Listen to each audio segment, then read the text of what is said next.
आमे बरपदा पंचायत ये गंडकूड़ पंचायत रे एठी नृसिंहनाथ मंदिर एठी प्रभुंकर बहु आरंभीर ये सबु थर भली एथर मध्य आरंभित होउछि आ साधारण लोकंकु बाबांग सहित आउ किछि एथिका बासिंदा एवं अलगा मध्य लोक आसुचंती जा हौ ए अनुष्ठान टिकी सहयोगर किछि हाथ बढ़ाइले हुए तो ये नृसिंहनाथ महाप्रभुंकर दयारु आ साधारण लोक मानक दयारु ए अनुष्ठान आगुक आगुक जीव से भली जने व्यक्ति पचारि बुझा ए मठ विरुद्ध रे कौन कहिबे आ कौन समस्त जनसाधारण को कहवाक चाहते बाबा आपण परिचयटा दिंतु।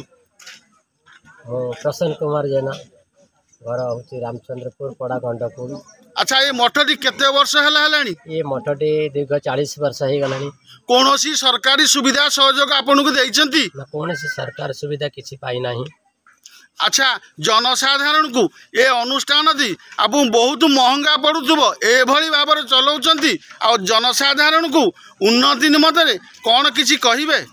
हाँ मु जनसाधारण को भक्त मान को अनुरोध कर कहूँ आमती रक्त शिविर टी होगला सेमती समस्ते यही मंदिर रे हाथ बढ़ाइले मंदिर टी दीर्घ दिन धरी चलो आ प्रभुंकर करुणा समस्त पर भी हम मुझे कहूँ।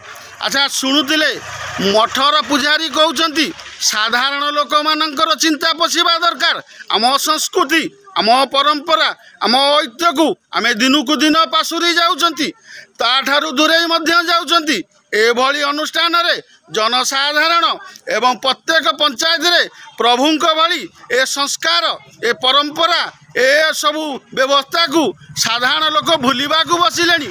जा हौ बरपदा पंचायतर ए गंडकूड़ गाँव जा हौ बुद्धिजीवी ज्ञानीजीवी माँ भौणी समस्त संकल्प नहीं साधारण लोक माने किसी जदि सहायता करते ए अनुष्ठान दी ए संस्कृति ए परंपरा ए ऐह्य काल पर्यंत रुहता एभली आचरण निहाती आवश्यक। आम जनसाधारण को अवगत कराइबू जे आपण माने एभली कार्तिक गोटे पूर्णिमा मासरे आपण मानकर सहयोग ए नृसिंह बाबा मठ को किसी ना किसी सहयोग हाथ बढ़ातु जहाँफल गाँ गंडा हसीकुटी खेल।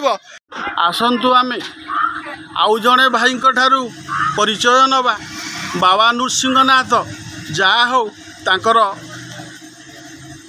सहानुभूति रे काहाकू भी एठी बाद देना समस्ते आसीचंती प्रशासन आईचंती युव भाई भी आसीचंती देखि पारुथिबे नृसिंह महाप्रभुंकर ए रक्तदान शिविर प्रति से भली ठाकुरंकर करुणा अच्छी। अच्छा भाई परिचय नवा भाई आपण परिचयटा दियंतु।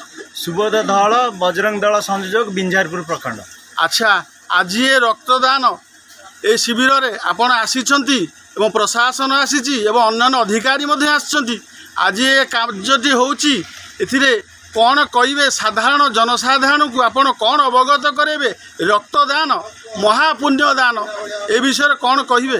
प्रथम मुख्यतः मु ये ग्रामर मुरबी श्रेणी लोक मानकु धन्यवाद देमी।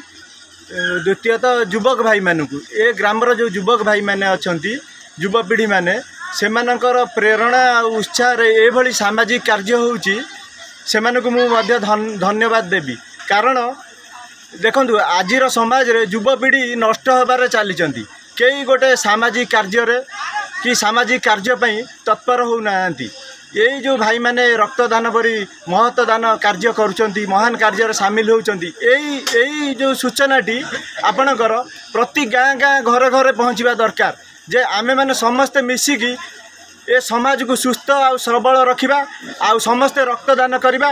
यही ग्रामर युवक भाई माने जेमिति कार्य करचंती आमे सब एरिया रे सब अंचल रे एमिति कार्य करिबा। शुणुले जे बजरंग दलर भाई जनकर प्रतिक्रिया जे साधारण युव समाज जेतबले नष्ट भष्ट होउचंती रक्तदान गोटे महादान से जगार साधारण डाकिले आसुनांती ताकू बारंबार सूचार करा जाउची जनसाधारण जे आपण ए महान कार्य जोग दियंतु काली सकाळे मूल्यवान जीवनटे ए रक्त पाइले बंच बंची जीव। देखंतु आज ए बाबांक नृसिंहनाथंकर किभली करुणा जा हो प्रशासन कहतु ग्रामवासी कहतु बजरंग दल कहतु आरएसएस दल कहतु एभली उच्च कोटीर विचार एवं चिंताधारा साधारण गोटे प्रेरणा हो रही सबू नीला नृसिंह महाप्रभुंकर बाबा नृसिंहनाथ समस्त मन को किणी। अच्छा से भली जड़े वयस्क लोक बाबांकर भक्त आउ कौन कहिबे मौसा आपण परिचयटा दियंतु। मो नाम सुदर्शन दास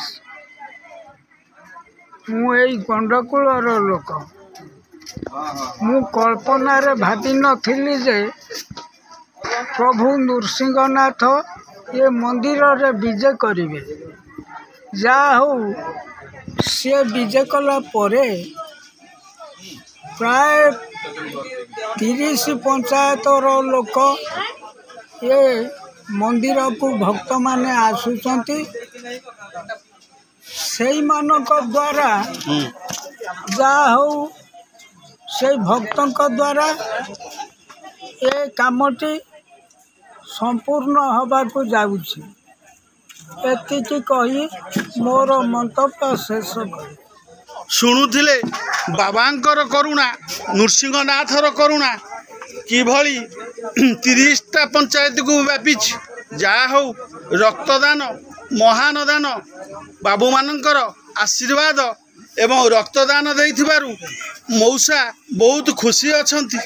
आउ कहिले सबू होउची से प्रभु नृसिंहनाथर लीला जा हो व्यापी आमे कहूनु आज्ञा ये मौसा जनक कहउचंती 30टा पंचायत को व्यापी नृसिंहनाथर ए रक्त शिविर दान प्रभु देखा जाओ आगु कौन होउची।